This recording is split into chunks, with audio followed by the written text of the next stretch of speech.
I would like to invite up our town planner, Max Stach.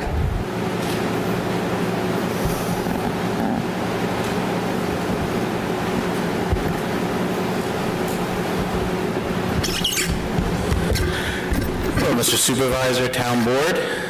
Thank you for inviting me here tonight. I want to go over some proposed zoning that we have submitted to the Town Board at the request of the Supervisor. This zoning is envisioned to encourage the redevelopment of several former industrial sites throughout the town that have been long dormant or vacant. These sites, known as brownfields, some of them are known to contain contaminants, others are suspected to contain contaminants in the soil and the groundwater. And this purpose of this local law is to encourage the reuse and the redevelopment of those brownfields, particularly those that have significant access to either rail or river transportation as an alternative to bringing in product or materials and exporting product and materials by over-the-land truck that would obviously impact quality of life of town residents. The benefit of redeveloping brownfield sites, there are several. It includes increasing tax revenue, creating a local increased demand for labor, incentivizing the remediation of contaminated sites, promoting water-dependent industry, which is something that the Stony Point LWRP has long encouraged, reducing over-the-road tractor trailers, supporting regional Hudson River infrastructure and green energy projects. That's a particularly time-salient benefit to this. There have been sites, including the former Lovett site, which sort of was the impetus for this reuse zoning, where that site was used to support the reconstruction of the Tappan Zee Bridge. And there are potential, the state and industry has long been seeking sites to promote offshore wind power installations out at sea, and has been using or envisioning the Hudson River as sort of a highway to bring that technology to market. Brownfield redevelopment also reduces development pressure on greenfield sites. If you can provide a developer a path to reuse these old sites, it is less likely that they will seek to construct on greenfield sites. And lastly, in doing this zoning, the idea is to do this in a way that would protect the character of the surrounding neighborhood, not allowing anything anywhere. As I said previously, one of the impetus for this was the redevelopment of the former Lovett site. There was an application before the Planning Board, a separate application by Orange and Rockland to create essentially a junction at that location that would connect Rockland County's power grid, the local power grid, to the New York Independent System Operator, which is the larger statewide grid. It has half a dozen regions that it regulates the flow of power through. And this is important strategically. It presents an opportunity for that particular site to be used as a junction to maybe access projects that require that type of location. So in considering how to enact zoning that would serve these purposes, we arrived at the concept of a floating zone. And what a floating zone is when the town establishes a district and the rules for being considered for that district, the rules for developing under that district, just like you would for any other area of the town, but not actually placing it on the map, but instead providing people who meet the eligibility requirements to come in and ask the town board to land the zone. That's why it's called floating. You land it on the land, you ask the town board, and that landing has the same amount of discretion as any other map amendment, which is essentially you have pure discretion on whether or not to approve or deny any given future application. And I defer to town council on that as well. So in order to land the zone, an applicant would come into you and they would submit a package that would include a petition. It would include a map of the site they're asking for the zoning. They would have to tell you what they're going to use the site for. They would have to tell you what type of materials they'll use, what type of processes they'll use, what type of equipment they'll use. And this application will be a type 1 action under seeker, which means that they will undergo a detailed review in landing the zone. In deciding whether or not to land the zone, the town board will consider the purposes of the district, and in deciding, if you decide you want to land a zone on a given site, you can also impose conditions. So if you have a certain application and it would only fit on a certain site, if additional conditions are attached, that is within the purview of the board. And that's another example of doing it as a floating zone, because it doesn't require you to anticipate everything in advance.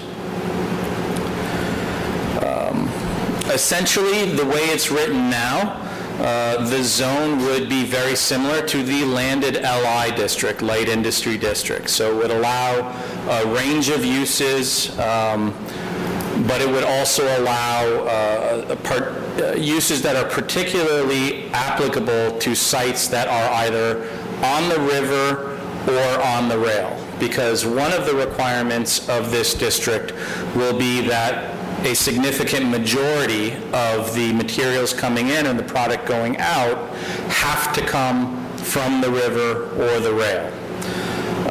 And because of that, some of the uses that are not particularly listed in the LI district include barge, freight, and ship transfer terminals, construction logistic yards. Again, this is what the bridge constructor uses the site for, or used the site for. Power generation and distribution, break bulk cargo. Again, the impetus being that Lovett site, that is a good location for product coming up the river to transfer. I understand that there are certain requirements for the tugs and the marine vessels that are operating south of that point than those operating north of that site. In addition to allowing for these range of uses under the normal zoning, it also allows what's known as a site reuse permit, and this is a new concept in the town of Stony Point. And what it says is that these sites have been operating, for example, the qualified sites for this zoning would include the former Lovett plant site. It could include the former Tilcon quarry just south of that. It could include the U.S. gypsum plant. It could, I think it's still owned by U.S. Gypsum. Not sure, but the building's certainly still there. Yep. Okay, Knopf. And then another site would be the site that was previously proposed for the power generation, the biofuel waste-to-energy facility. So those sites, for example, could come in for a site reuse permit. And those site reuse permits would essentially allow the site to be reused with a minimum of any new construction. And that new construction would be limited to 4,000 square feet, which is the threshold under seeker in which a type 2 action turns into an unlisted action. DEC, the Department of Environmental Conservation, has created a list of actions that it believes will not have significant impacts on the environment. That includes non-residential construction under 4,000 square feet, and in 2019, they added to that list the reuse of existing structures for uses allowed under the local municipal code. And it realizes that one of the most sustainable practices today in this world where we're thinking about energy consumption, energy generation, and environmental impacts is to reuse existing structures, not to tear down and reconstruct and consume more land. So the idea behind here is if you're going to build or reuse these sites for things like construction logistics, for things like transfer stations, for things like utility generation or distribution, and you're not building more than 4,000 square feet of floor area, and you're not building a structure greater than 30 feet in height, and you're not generating more than 24 average daily trip ends for over-the-road trucking, and you're providing the town a list of all the processes and all the materials that you're going to use on site, you don't have to go to the planning board, you don't have to go to the town board, you can go to the building department for a building permit, so long as you also provide a stormwater pollution prevention plan, which is a threshold whereby the town engineer would make sure that stormwater that gets on the site is treated and properly filtered before it leaves the site. So that's the structure that we came up with at this time. The full law has been submitted. At this point, I'm going to recommend that you refer that, if you haven't already, to Rockland County Planning, to the Town of Stony Point Planning Board. Those are requirements of any zoning amendment. I have had an informal presentation with the Planning Board, letting them know this was coming. We did receive good feedback so far, but they will give you their formal feedback in the future. They have canceled their Planning Board meeting for this month, but it will be on the agenda for next month.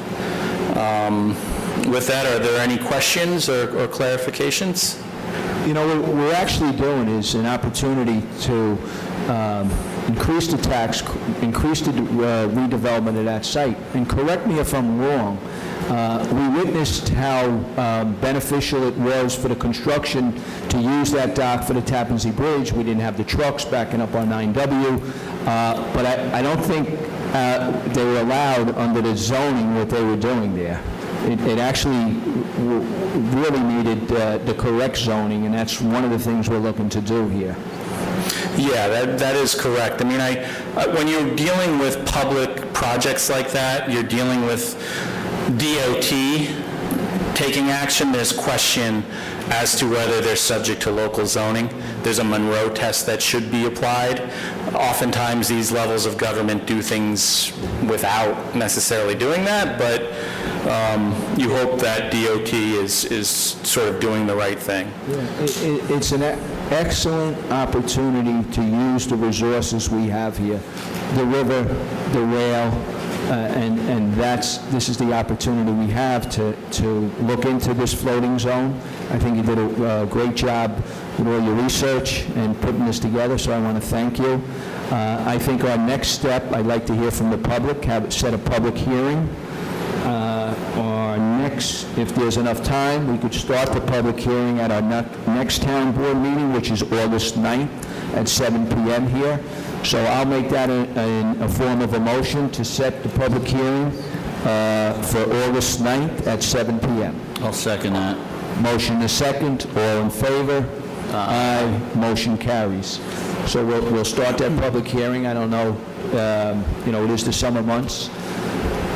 I know the planning board needs, county planning board, 30 days. We'll give them the time to do a careful review. We have, right now, that property, and correct me if I'm wrong, is zoned for mixed-use residential. And we know recently the Eagle Bay project received their final site plan approval. We also are looking to develop this property here, so with a mixed use. So I think this is a better use for our riverfront at that location that's been used, Tilcon, Lovett.